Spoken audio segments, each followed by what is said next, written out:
Assalamualaikum warahmatullahi wabarakatuh.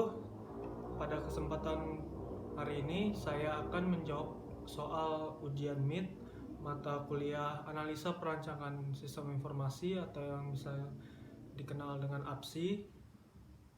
Baiklah, nama saya Topas Mulia. Saya berasal dari kelas SI 2. Kita mulai pada soal yang pertama. Apa yang saya pahami tentang sistem informasi? Yang pertama, sistem itu memiliki pengertian bahwa sekumpulan orang yang saling bekerja sama secara terstruktur dan teratur dan memiliki tujuan yang sama. Dan lalu informasi merupakan hasil dari data yang telah diolah agar lebih berguna bagi penggunanya dan mengurangi ketidakpastian dalam proses pengujian dalam pengambilan keputusan. Jadi sistem informasi itu adalah komponen-komponen yang saling bekerja dan saling berkaitan antara satu sama lain untuk mengumpulkan, memproses, menyimpan, dan maupun menyebarkan informasi untuk kepentingan. Soal yang nomor 2, apa yang saya pahami tentang analisis perancangan sistem? Yang pertama itu ada analisis. Analisis adalah suatu kegiatan yang mempelajari serta mengevaluasi suatu bentuk permasalahan atau kasus yang ada. Lalu perancangan adalah suatu kegiatan yang membuat desain teknis berdasarkan evaluasi dan dilakukan kegiatan setelah kegiatan analisis. Yang ketiga adalah sistem. Memiliki pengertian bahwa sekumpulan orang yang saling bekerja sama secara terstruktur maupun teratur dengan fungsi yang sama dan mempunyai tujuan satu yang lain. Soal yang nomor 3, apa yang saya pahami tentang aliran sistem informasi lama? Yang pertama, aliran sistem informasi itu adalah suatu bagan yang menggambarkan arus-arus logika dari data yang akan diproses dari awal suatu program sampai akhirnya suatu program. Tetapi sistem informasi lama ini dikatakan lama karena sistem ini terlalu banyak celah di dalamnya. Jadi sistem yang lama ini akan dipertimbangkan untuk dikembangkan lebih ke sistem yang berikut. Tentang aliran sistem informasi baru. Aliran sistem informasi baru ini sama seperti aliran informasi lama, cuman yang membuat berbeda adalah aliran sistem informasi baru ini merupakan suatu bagan yang menggambarkan arus logika dari data yang dikembangkan menurut analisa dari sistem informasi yang lama menjadi aliran sistem informasi yang baru. Soal selanjutnya yaitu alat-alat bantu dalam merancang sistem informasi. Selama perkuliahan ini saya memakai 2 alat bantu dalam merancang sistem informasi maupun tugas-tugas yang ada. Yang pertama adalah IPO chart yang biasa kita kenal dengan input process output chart. IPO chart ini adalah alat dokumentasi program yang berbasis pada suatu fungsi, di mana fungsi itu sendiri merupakan input, proses, dan outputnya. Jadi tiap-tiap modul di dalam sistem itu menggambarkan oleh fungsi utamanya sebagai perancangan dalam sistem informasi.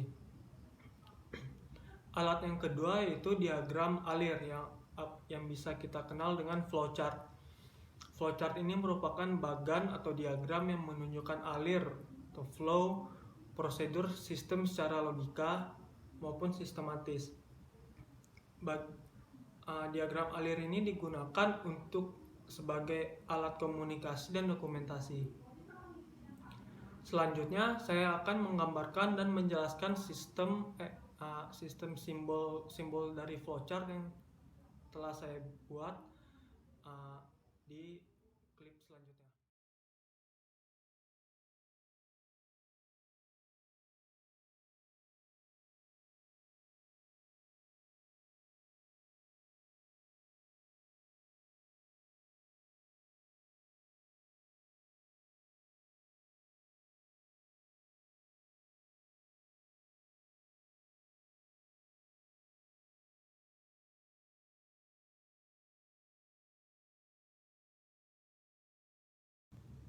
Soal berikutnya yaitu langkah-langkah yang dilakukan seorang analis dalam merancang sebuah sistem informasi.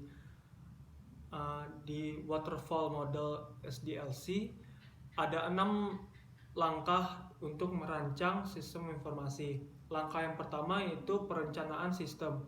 Perencanaan sistem adalah membuat semua rencana yang berkaitan dengan proyek sistem informasi yang akan kita rancang ataupun yang kita bangun. Lalu langkah yang kedua, analisa sistem. Setelah perancangan selesai, langkah berikut adalah membuat analisa.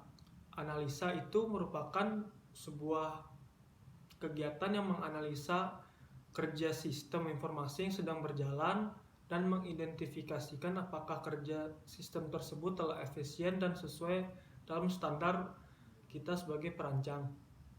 Dan tahap yang ketiga itu adalah desain. Desain sangatlah penting di dalam siklus SDLC, tepatnya di waterfall mode ini, karena langkah desain ini dapat menentukan sebuah fondasi sistem informasi. Kesalahan dalam desain dapat menimbulkan hambatan keseluruhan proyek. Tahap yang keempat adalah seleksi sistem.